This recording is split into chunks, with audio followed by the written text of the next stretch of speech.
Rail पर दौड़ jail की ओर। कहानी सेंट्रल जेल के बड़े लोहे के गेट पर शुरू होती है। दो पुलिस वाले बंटी को पकड़कर अंदर ले जा रहे हैं। बंटी का चेहरा लटका हुआ है। गेट पर ड्यूटी दे रहे हवलदार जटाशंकर ने बंटी को देखा और जोर से हंसा। क्यों रे बंटी, फिर आ गया? इस बार कौन सा कारनामा किया है? कोई बैंक लूटा है क्या? जटाशंकर ने ताना मारा। बंटी ने सिर खुजाते हुए कहा, नहीं हवलदार साहब, सब मेरी फूटी किस्मत है। असल में बंटी कैसे पकड़ा गया ये भी एक मजेदार किस्सा है। 2 दिन पहले आधी रात को वो एक अमीर आदमी के घर चोरी करने गया। घर का मालिक, एक मोटा आदमी, हॉल में सोफे पर पड़ा खर्राटे ले रहा था। उसके सामने बड़ा सा टीवी चालू था और उस पर स्पोर्ट्स चैनल आ रहा था। बंटी दबे पांव अंदर घुसा। टीवी की तरफ देखा तो इंडिया पाकिस्तान का मैच आखिरी ओवर पर चल रहा था। बंटी को क्रिकेट का नशा था। उसने सोचा, अरे यार, लास्ट ओवर मिस नहीं होना चाहिए। ये देखकर फिर सामान समेटूंगा। वो मालिक के पास ही नीचे बैठकर मैच देखने लगा। आखिरी गेंद पर इंडिया ने छक्का मारा और वो जीत गई। इस खुशी में बंटी सब कुछ भूल गया और मालिक को हिलाकर चिल्लाया, भैया उठो, इंडिया जीत गई, अपन जीत गए। मालिक हड़बड़ा कर उठा और बगल में चोर को देखकर जोर जोर से चिल्लाने लगा। बस मैच के चक्कर में बंटी पकड़ा गया। जेल में बंटी को बैरक नंबर 4 में डाला गया, लेकिन बंटी के दिमाग में भागने का कीड़ा कुल बुला रहा था। एक सुबह जेल में सब्जी की गाड़ी आई। सब्जियां उतारने के बाद खाली बोरियां वापस ले जाई जा रही थी। बंटी सबकी नजरों से बचकर एक खाली बोरी में घुसकर दुबक गया। गाड़ी गेट पर पहुंची तो जटाशंकर ने उसे रोक लिया। सब बोरियां खाली है ना?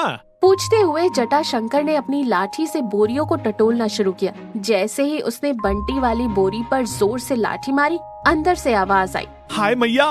जटाशंकर हंसते हुए बोला, हैं? आलू बैंगन भी बोलने लगे क्या?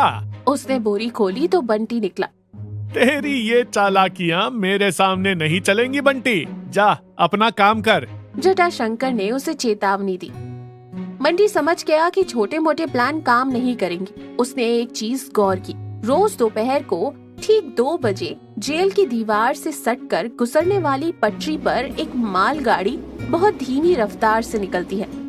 बस यही मेरा आखिरी मौका है, बंटी ने तय कर लिया। अगले दिन दोपहर को जब सब कैदी सो रहे थे, जटाशंकर दीवार के पास खड़ा मूंगफली खा रहा था। बंटी रेंगते हुए आया और फुर्ती से पेड़ पर चढ़ गया। दीवार के उस पार से जय बजरंग बली बोलकर उसने सीधे ट्रेन के डिब्बे की छत पर छलांग लगा दी।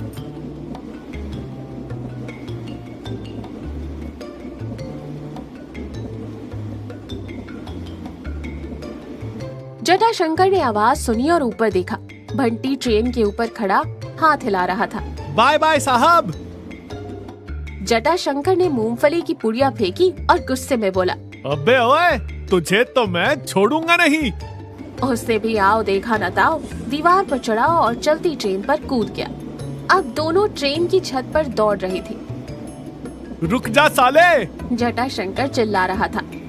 दम है तो पकड़ लो साहब। बंटी एक डिब्बे से दूसरे डिब्बे पर कूद रहा था। हवा से दोनों के बाल उड़ रहे थे। आगे एक टनल आने वाली थी। ये देखकर बंटी डर गया और एक खुले डिब्बे में कूद गया। जटाशंकर भी विक्रम बेताल की तरह उसके पीछे उसी डिब्बे पर कूद गया। वो कोयला ले जाने वाला डिब्बा था। दोनों धड़ाम से कोयले में गिर गए। दोनों के चेहरे काले हो गए। सिर्फ आंखें और दांत ही सफेद चमक रहे थे। जटाशंकर हांफते हुए बोला, अरे मर गया, अब तो तू गया काम से। बंटी की भी सांस फूल रही थी। उसने कहा, साहब, आपकी हिम्मत को मानना पड़ेगा। इतनी दूर आ गए, मान गए आपको। मेरी ड्यूटी ही मेरी जान है। तुझे बिना पकड़े वापस नहीं जाऊंगा। दोनों थक कर चूर हो गए थे और ट्रेन के रुकने का इंतजार करने लगे। करीब 1 घंटे के सफर के बाद ट्रेन की रफ्तार कम हुई। बंटी खड़ा हुआ। चलो साहब, स्टेशन आ गया लगता है। मैं यहाँ से जंप करता हूँ, आप अपना देख लो। टाटा। बंटी ने ट्रेन रुकने से पहले ही छलांग लगा दी। जटाशंकर भी कहाँ जाएगा बच के कहते हुए पीछे कूद गए।